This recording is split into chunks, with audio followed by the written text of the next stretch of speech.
Principal, Monsieur le député de Chute de la Chaudière. Merci, Monsieur le Président. Il y a une semaine, j'ai déposé une motion pour abolir les clauses orphelins. Le gouvernement l'a rejeté. J'ai déposé un projet de loi, il n'a pas été appelé. Dans la semaine des improvisations libérales, on apprend ce matin que la ministre du Travail interdirait les clauses orphelins sans attendre les autres provinces, comme le préconise le premier ministre. Le Québec n'a pas à attendre après le reste du Canada pour légiférer dans un champ de compétences provinciales. Est-ce que le premier ministre peut nous confirmer ce matin, sans équivoque, que les clauses orphelins seront abolies avant les prochaines élections? Madame la ministre du Travail.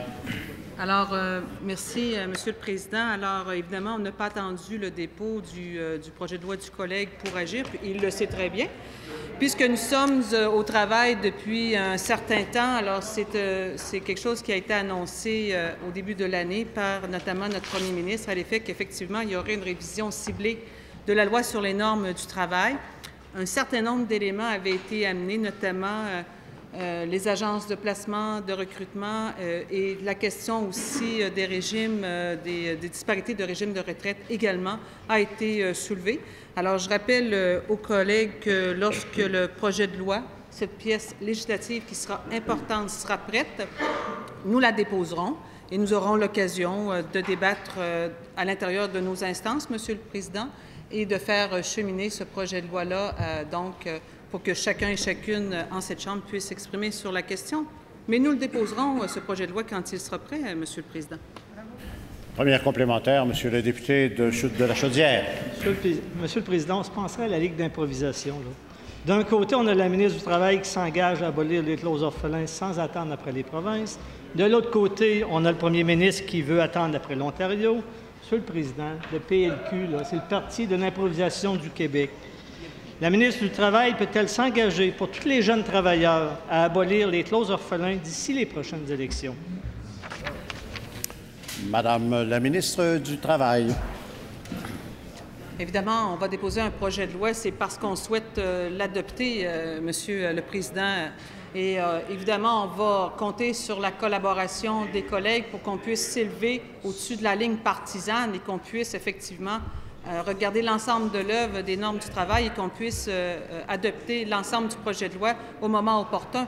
Mais notre ambition à nous tous, c'est d'adopter ce projet de loi à la prochaine session parlementaire. C'est une pièce majeure, c'est une pièce qui est importante, c'est costaud là, comme projet de loi. Et on va toucher un certain nombre d'éléments, notamment les agences de placement et de recrutement qui nous causent de graves soucis et toute la question liée à l'équité intergénérationnelle, qui est une valeur libérale en passant, je tiens à le mentionner ici ce matin. Merci beaucoup, Monsieur le Président. Deuxième complémentaire, Monsieur le député de Chute de la Chaudière. Merci, Monsieur le Président. Seulement pour rappeler à la ministre que la prochaine session, elle n'est peut-être pas au courant, là, mais il y a un budget, puis il y a des crédits, et on va se ramasser rapidement à la fin juin.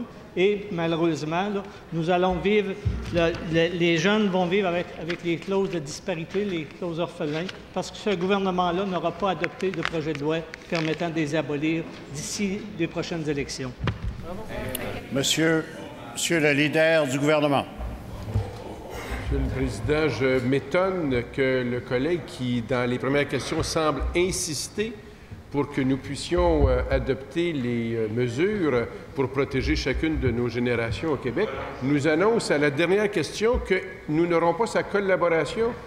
Lorsque le projet de loi est déposé et qu'il avance, je m'attends à ce qu'il puisse collaborer pour que nous l'adoptions à la prochaine session.